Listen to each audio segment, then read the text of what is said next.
Le chef du gouvernement, Dr Choguel Kokala Maïga, a reçu en audience les membres de l'Association des écrivains du Mali et de la diaspora. Les détails en début d'édition.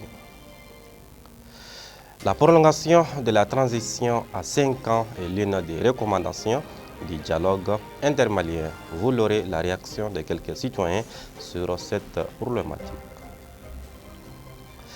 Et pour terminer, vous aurez également les impressions de Mohamed Biltraoré suite à une polémique qui tourne autour de la réduction du nombre de partis politiques au Mali. Voici la une de ces journaux dans un instant pour les détails.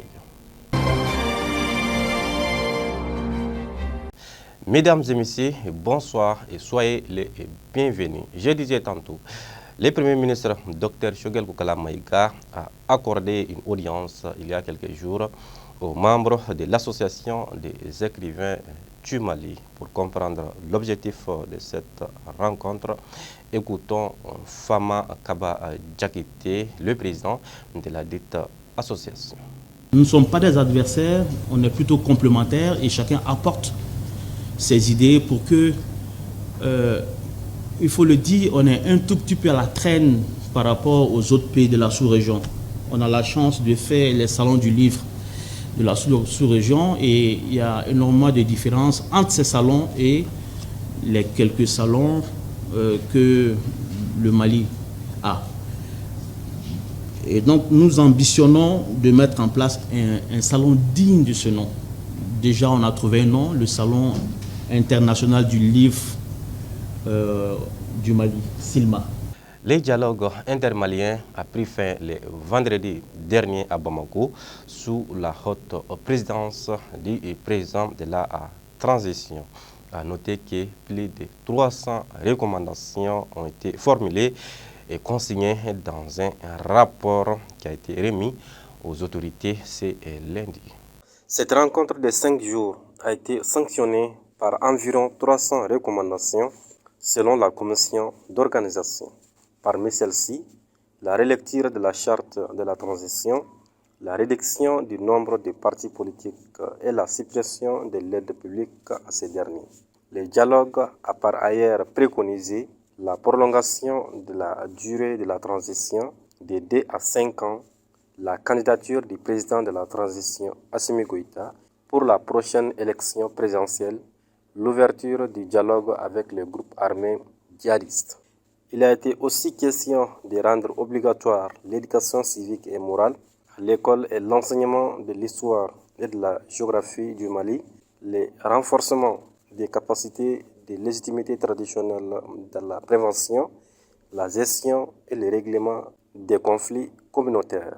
Les participants ont aussi recommandé l'instauration d'une journée nationale du pardon, la vulgarisation de la charte pastorale au sein des communautés et la construction des monuments sur les sites de l'attaque du bateau Tombouctou. Ces différentes recommandations ont été remises au président de la transition ce lundi. Déjà, lors de la clôture, le président Assimi Goïta a engagé les organes de la transition à prendre les dispositions qui s'imposent pour la mise en œuvre de toutes les recommandations. Parlons toujours du dialogue pour la paix et la réconciliation. La prolongation de la transition de 2 à 5 ans était l'une des recommandations faites par certains Maliens lors de la concertation. La question que l'on pose, cette recommandation fait-il l'unanimité au sein de la population? La réponse dans cet élément. Je suis pour, je suis contre, ça c'est autre chose. C'est-à-dire, il faut travailler dans le cadre des Maliens.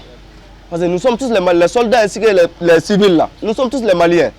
Donc, je ne sais pas comment dire. Dans toutes les façons, il faut travailler, c'est-à-dire en faveur des Maliens. Ce que je peux dire, c'est ça. Voilà, donc moi je trouve ça donc, illégal, donc la prolongation de la transition. Parce que donc, dans un premier temps, nous sommes dans le régime de la démocratie. Alors depuis l'année 1991, le Mali a aboli le régime de la dictature et adapté un nouvel régime est appelé la démocratie. Et surtout, moi j'ai entendu que de suspendre les financements des partis politiques, ça aussi, donc c'est pas normal, parce que nous sommes dans le régime de la démocratie. Alors donc les partis politiques ont été créés juste pour chercher donc les pouvoirs, donc c'est-à-dire de critiquer les gens qui sont à la tête du Mali. Mais si les autorités de la transition décident de suspendre donc tous les financements des partis politiques, vraiment, donc, je peux dire que le pouvoir est devenu l'oligarchie. Bon, vraiment, nous avons sandrou min fora akacha kada munga déjà ayen sanani ka kono kaba o bi ambe rom nani bi jama be gele amin kono bi benyamba la bon vraiment nyadimi ko nyadimi do benyamba akula o mu se an bonu kono bi oye ne ko ni bulu an ta election na jamana ka bonu kono o surasu alhamdulillah vraiment yu ka prévu ira ka bon e fomia an be kilal no fe ala yo do an gardige la oh alhamdulillah Mali nord fancham bien bi vraiment yoro be ka suma vraiment bu fo ola no bora infane bon alhamdulillah Mali ni murtan chef frontière fane ayamba la fane bi vraiment alhamdulillah bara be ka oro la ambo o folu kuye ana woni bulu ko ni tiens ko ni sans fla ou bien sans clé alhamdulillah ils sont enquêtés en bon kono vraiment jamana ke avancer quoi. Place à l'actualité internationale. Décryptage, Maïmouna Maïga. Au Bénin, les autorités béninoises ont finalement donné leur accord pour l'exportation du pétrole nigérien via la plateforme de Sémé. L'exportation de pétrole nigérien via le port béninois de Sémé a été à nouveau autorisée, a annoncé ce mercredi le ministre béninois des Mines, Samou Seydou Adambi, après plusieurs mois de bras de fer entre Porto Novo et le régime militaire de Niamey. Partons en Mauritanie. L'ancien président mauritanien Mohamed Ould Abdel Aziz, condamné en 2023 à 5 ans de prison ferme pour enrichissement illicite, a déposé au dernier moment sa candidature à l'élection présidentielle. Les prétendants à l'élection présidentielle du 29 juin 2024 avaient jusqu'au 15 mai à minuit pour déposer leur dossier de candidature avec les parrainages nécessaires, à savoir 100 conseillers municipaux. Et enfin, au Nigeria, une explosion s'est produite ce mercredi dans la mosquée de Ganda, un village situé dans l'état de Kano, au nord du Nigeria, a fait plusieurs blessés et morts. Le bilan réactualisé s'est alourdi ce jeudi à 8 morts et 17 autres personnes blessées qui sont toujours dans un état critique et reçoivent des soins médicaux. Un suspect a été arrêté par la police. Et c'est tout pour l'actualité internationale d'aujourd'hui. Retour à l'actualité nationale. Mohamed Biltraoré, le président du mouvement La Résistance citoyenne, nous donne son point de vue suite à la réduction des nombres de partis politiques et la suppression de leur financement, qui a été aussi l'une des recommandations lors du dialogue intermalien. La demande de la diminution du nombre de partis politiques au Mali, en réalité, cette demande existe depuis fort longtemps. C'est une recommandation, certes, c'est venu au niveau du dialogue intermalien, mais ça existe bien avant le dialogue intermalien, parce que nul n'est censé ignorer que le Mali, avec vraiment cette pléthorique de partis politiques, c'est-à-dire au nombre de 300 à peu près, est-ce qu'on se dit, est-ce que le Mali a besoin de 300 projets de société? Et si les 300 partis politiques au Mali jouaient pleinement son rôle comme il le faut, est-ce que le Mali allait être vraiment confronté à ces différentes difficultés-là, tomber jusqu'à ce niveau-là?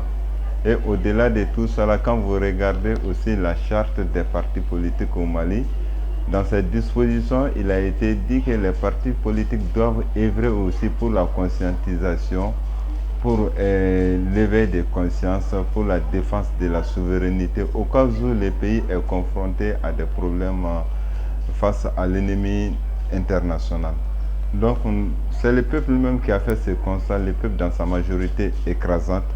Et le dialogue intermalien n'est qu'une résultante des aspirations du peuple malien, qui est vraiment la question de demander la diminution du nombre de partis politiques au Mali. Non, au moment que, quand vous regardez, au moment que ce nombre de partis politiques existe au Mali, n'a pas créé davantage pour les Maliens, sa diminution ne peut pas en aucun cas créer des problèmes aux Maliens, au Mali aussi. En réalité, le financement des partis politiques, on doit mettre terme à tout ça là.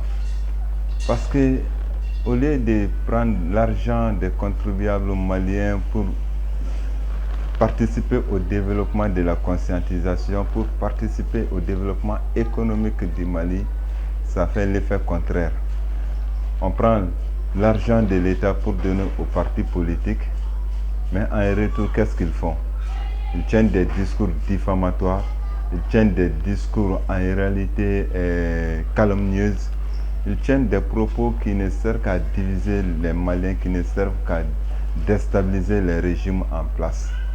Donc les mouvements démocratiques ont eu cette initiative. En quelque sorte, c'est une idée de partage des gâteaux. Et on doit sortir dans cette optique-là. On n'a pas intérêt à ça. Parce que quand on va diminuer le financement des partis politiques, les gens qui essaient d'avoir les récépissés des partis politiques en retour pour avoir des financements seront découragés en quelque sorte. L'argent des contribuables maliens doit servir à autre chose que de donner aux partis politiques pour continuer vraiment à déstabiliser nos États, pour continuer à ancrer dans nos mentalités cette mentalité d'assistance et de dépendance, cette mentalité coloniale. Il est temps vraiment qu'on mette terme à tout ça là et qu'on avance une bonne fois pour toutes. Et voilà ce qui met fin à cette édition. Merci de l'avoir suivi et excellente suite des programmes à toutes et à tous sur Anno Média.